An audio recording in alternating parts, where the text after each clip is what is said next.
Welcome back to Storytime. Happy New Year. I want to talk about courage today.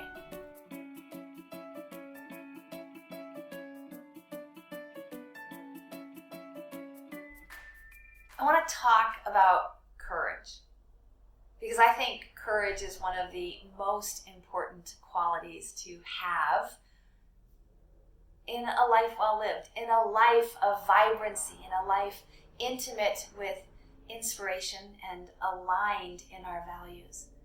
But I'm not sure that I agree with how courage has been defined for me in my life. Let me give you some examples. I was told I was courageous because I rode my bike cross country. I was told that I was courageous when I moved to a new city. I was told I was courageous when I recovered from traumatic brain injury after a bicycle accident. I was told I was courageous when I stood up to a bully. Now, I'm not sure if I can distinguish the difference between being brave and feeling courage. I think the feeling has to be the engine or the fuel that allows us to act bravely. So courage for me is the emotion and bravery is the action put into the now moment. So, is it brave to do hard things? Absolutely. Is it brave to risk failure? Absolutely. But the courage is what gets us to the starting line. The courage is what gets us to say yes to that, even as a possibility of doing something new. So in other words, my challenge is that to live in courage, it's not necessarily that we have to be 100% prepared. It means that we have to have a balance of our hope and trust, our willingness to have to do and maybe even redo, or to do and have it not work, to go back to the drawing board. Courage is about being willing to be vulnerable. It's about showing up even in our incompleteness, in our imperfectness, in our messiness. And courage, for the record, is not an emotion that is listed in our text, right? We've been exploring the text of Brene Brown's Atlas of the Heart and sitting on the toolbox with Bhante Sujatha. So courage is not specifically a word that, or an emotion that they've identified, but it's a word that I think is so apropos for starting a new year. And I want to just reflect a little bit on what courage means to me and why I think courage is so critical to what I call inspired shift, intentional, purposeful, connected with the oneness, the prana, the possibility, and the hope. Shift, willingness to change, to learn to do things differently, learn to not do the things that are no longer serving or not working or potentially even causing harm. Courage is to show up authentically and vulnerably to do the things that need to be done if we want to live in a world that aligns with our values. So for me, courage is the willingness to do hard things. Yes, but it's specifically the willingness to do hard things that we're not good at, but are righteous, aligned with our values. There's a poem that I believe is credited to Mother Teresa that basically lists all these challenges and hurdles and obstacles to living life. And the common theme that gets repeated over and over again is do it anyway. Yeah, life is hard. People are going to call you names. Do it anyway. You're going to fall. You're going to scrape your knee. Do it anyway. If it matters, do it. And to me, that chutzpah, that conviction, that willingness is courage. People have, over my lifetime, called me brave, told me, oh, wow, what courage you have. And specifically referring to accomplishments or events in my life, like riding my bike across country, 3,500 miles from from the West Coast to the East Coast and down the East Coast of the United States. Another opportunity was when I was facing injury and overcoming a severe accident, ironically, having fallen off of my bike 10 years after that cross-country trip. That, wow, you were so brave. That takes such courage to heal and recover. It does take courage to do hard things. But when you don't see any other option, is that really courage? In other words, it's just living. I think courage is when we know the risks and we do it anyway. We recognize that there may be more potential for failure than there is for success, and we do it anyway. When we don't know if we'll succeed, we don't know if we have what it takes, and we try anyway. To me, that's the courage. So in the recording, I haven't yet had the surgery, but by the time this is posted, I've had the surgery. So fingers crossed, my courage was enough. The point being is that a year ago, I had foot surgery to reconstruct some alignment issues in my foot.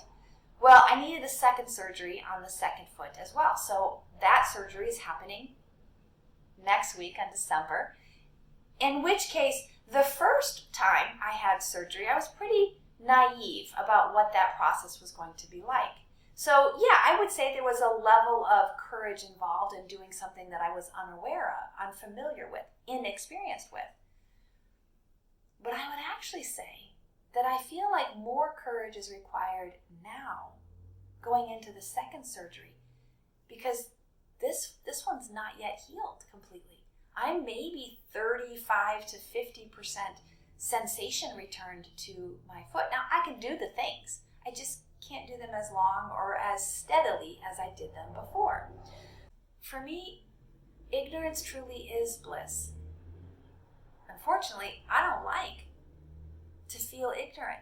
I like to feel confident and competent. I like to be in the know. I ask a lot of questions, and that's all about the curiosity. But courage is when I can take that curiosity and wrap it in creativity and compassion in order to show up to do hard things, consciously knowing that I'm taking a risk, but I'm willing to risk failure because it matters. When I had the first surgery, I didn't really know what I was getting into. Sure, the doctor went over all of the risks, but they kind of went in one ear and out the other, not really landing as a potential reality. That being said, there was some anxiety that what if the worst case scenario happened? What if, after the anesthesia, I don't wake up? To be honest, that was real fear. Courage is higher because both my competency and my awareness is higher. Do I think today's courage is comparatively better than it was a year ago? No, I don't. I think it takes the same amount of courage because the risks are the same, but now I'm more informed, and so there's more challenge to do it anyway. And I guess that's my point. That's courage. That's my point. Yeah, do it anyway. Do the hard things. Not because they're a guarantee win. Not because you're right. Not because you're going to be successful.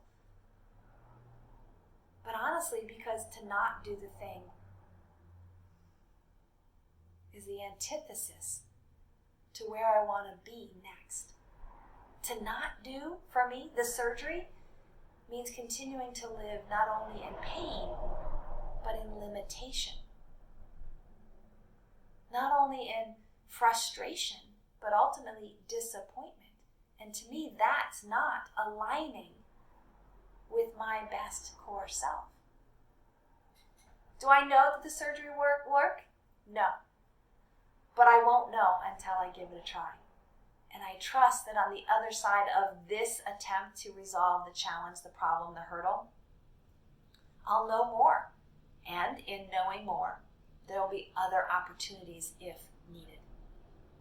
It's staying in that process that I believe is the real act of courage.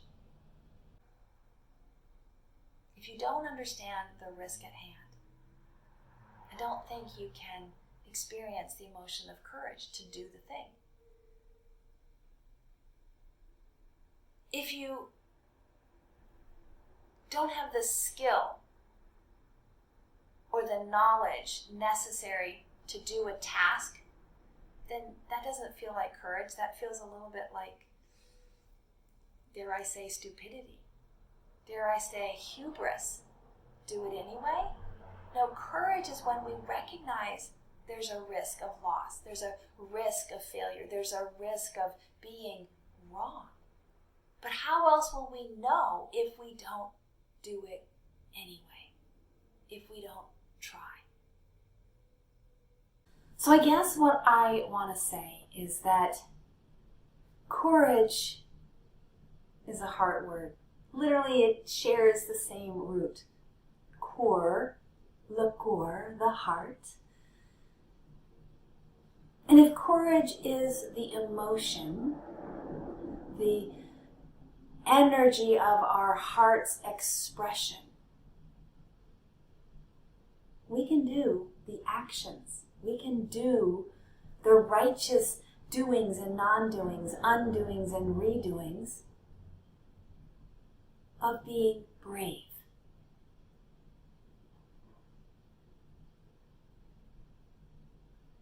Courage to cry, the courage to say yes, the courage to say no, the courage to try again, to begin again.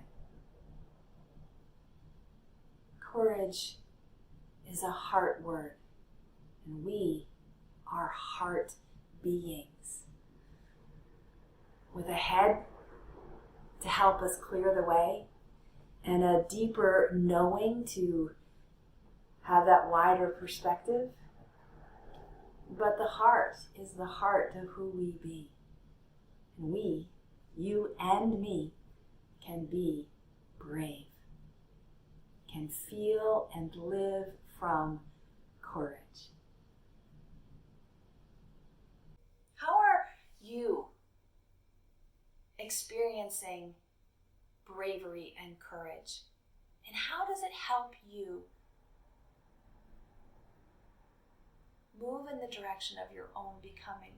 How does it help you live well? How will you expand your knowledge, your skill, your awareness, so that you can be brave by feeling the courage to do hard things and create a life of vibrancy, intimacy, of authenticity and connection? I think it begins when we're willing to shift. Through our curiosity, with creativity and compassion, we can cultivate courage to do the things that matter most, to do hard things that are righteous and aligned with our core values, our union and connection. What's your story with courage?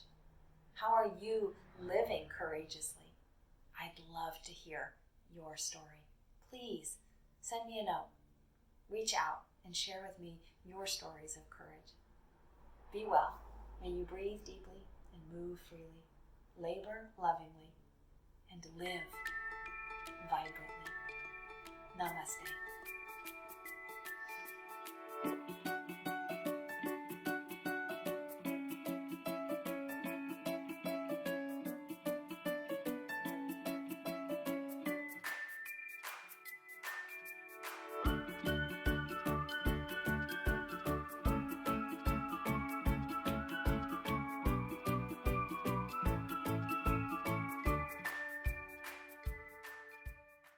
Thanks so much and take care.